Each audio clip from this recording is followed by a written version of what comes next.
ഭഗവാൻ കൃഷ്ണനെ സ്വന്തം മകനായി കണ്ട കുറൂരമ്മയുടെ കഥ അറിയാം. പാലക്കാട് ജില്ലയിൽ ആയിരുന്നു കുറൂർ മന സ്ഥിതി ചെയ്തിരുന്നത്.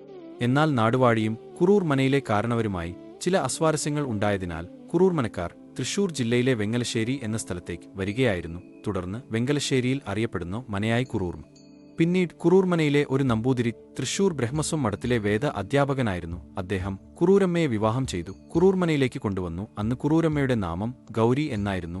ഗൗരിയെ വേളി കഴിക്കുമ്പോൾ നമ്പൂതിരിക്ക് പ്രായം കൂടുതൽ ഉണ്ടായിരുന്നു. വേളി കഴിഞ്ഞ് മനയിലെത്തിയ ഗൗരിയുടെ കൃഷ്ണഭക്തി ധാരാളം പരിഹാസങ്ങൾക്ക് കാരണമായി.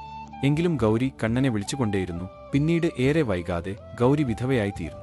ഗൗരി ഭഗവാനോട് സംസാരിക്കുന്നതും മറ്റും കണ്ട് ഭർത്തൃവീട്ടുകാർ ഗൗരി ഒരു മനോരോഗി ആണെന്ന് പറഞ്ഞു. വിധവയായ ഗൗരിയെ അവിടെ തനിച്ചാക്കി മറ്റുള്ളവർ പോയി. വെങ്കിലശ്ശേരിയിൽ ആ മനയിൽ ഏകാഗിയായി ഗൗരി അതൊന്നും വകവയ്ക്കാതെ പിന്നീടുള്ള കാലം തന്റെ സർവവും ഭഗവാനിൽ അർപ്പിച്ചു. ഒരു ഉണ്ണി ഇല്ലാത്ത ദുഃഖം ഉണ്ണിക്കണ്ണനോടുള്ള വാത്സല്യഭക്തിയാൽ ഇല്ലാതെയാക്കി. ദിനവും നാമജപവും മാലകെട്ടലും വെണ്ണ നിവേദ്യവും ഒക്കെയായി ഗൗരി സന്തോഷത്തോടെ കഴിഞ്ഞുവന്നു. ഗൗരിക്ക് പ്രായമായപ്പോൾ നാട്ടുകാർ ഗൗരിയെ കുറൂരമ്മ എന്ന് വിളിക്കാൻ തുടങ്ങി. അങ്ങനെ ഇരിക്കെ കുറൂരമ്മയ്ക്ക് വയ്യാതെയായി, സഹായി വേണമെന്നായി. അങ്ങനെ ഒരു ദിവസം കുറൂരമ്മ കണ്ണനുള്ള നൈവേദ്യങ്ങൾ തയ്യാറാക്കുമ്പോൾ അതാ ഒരു ഉണ്ണി ഉമ്മറത്ത് വന്നു വിളിച്ചു. നല്ല ചന്തമുള്ള ഒരു ഉണ്ണി. കുറൂരമ്മ ആരാണെന്ന് ചോദിച്ചപ്പോൾ കാലിയെ മേയ്ക്കാൻ വന്ന ബാലൻ ആണെന്ന് മറുപടി പറഞ്ഞു. അന്ന് ആ ഉണ്ണി കുറൂരമ്മയോടൊപ്പം നൈവേദ്യം തയ്യാറാക്കാനും പൂമാല കെട്ടാനും ഒക്കെ സഹായിച്ചു. അവൻ പോകുന്ന നേരം കുറൂരമ്മ അവനോട് ചോദിച്ചു, ഉണ്ണി നാളെയും വരുമോ? ഗൗരമ്മ വിളിച്ചാൽ വരാതിരിക്കാൻ ആകുമോ എന്നവൻ മറുപടി പറഞ്ഞു. പിന്നീട് മനയിൽ നിത്യസന്ദർശകനായി ആ ഉണ്ണി.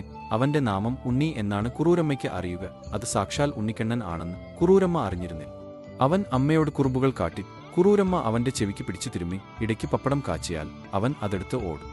അങ്ങനെ പലവിധ കുസൃതികൾ. എങ്കിലും കുറൂരമ്മ അവനെ ഒരുപാട് സ്നേഹിച്ചു. ഇടയ്ക്കെല്ലാം അവന്റെ വികൃതി അതിരുകടന്നു. ഭഗവാന്റെ നൈവേദ്യത്തിൽ നിന്നും അവിൽ വാരി കഴിച്ചു.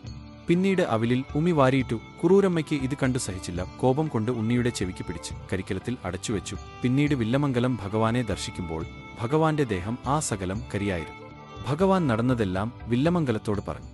പിന്നീട് മംഗലം കുറൂരമ്മയെ നേരിൽ കാണുകയും അമ്മയുടെ പാദ നമസ്കാരം ചെയ്യുകയും ചെയ്തു. കുറൂരമ്മയുടെ വാർദ്ധക്യത്തിൽ കണ്ണൻ കൂടെയുണ്ടായിരുന്നു. കുറൂരമ്മയുടെ വിരൽ പിടിച്ചു നടത്താനും അമ്പലം ചുറ്റിക്കാനും കവിളിൽ ഉമ്മ കൊടുത്ത് മടിയിൽ കയറി ഇരിക്കാനും കുറൂരമ്മയ്ക്ക് ഭക്ഷണം വിളമ്പാനും ഒപ്പമിരുന്ന് കഴിക്കാനും ഉമ്മറത്തിരുന്ന് നിലാവ് കാണാനും കുറൂരമ്മയെ കൊണ്ട് കഥകൾ പറയിപ്പിക്കാനും ഒടുവിൽ കുറൂരമ്മയെ പുണർന്ന് കിടന്നുറങ്ങാനും എല്ലാം ഉണ്ണിക്കണ്ണൻ സദാ കുറൂരമ്മയോടൊപ്പം ഉണ്ടായിരുന്നു. ഒടുവിൽ കുറൂരമ്മയുടെ ദേഹം പോലും ശേഷിപ്പിക്കാതെ കൂടെ കൊണ്ടുപോവുകയും ചെയ്തു.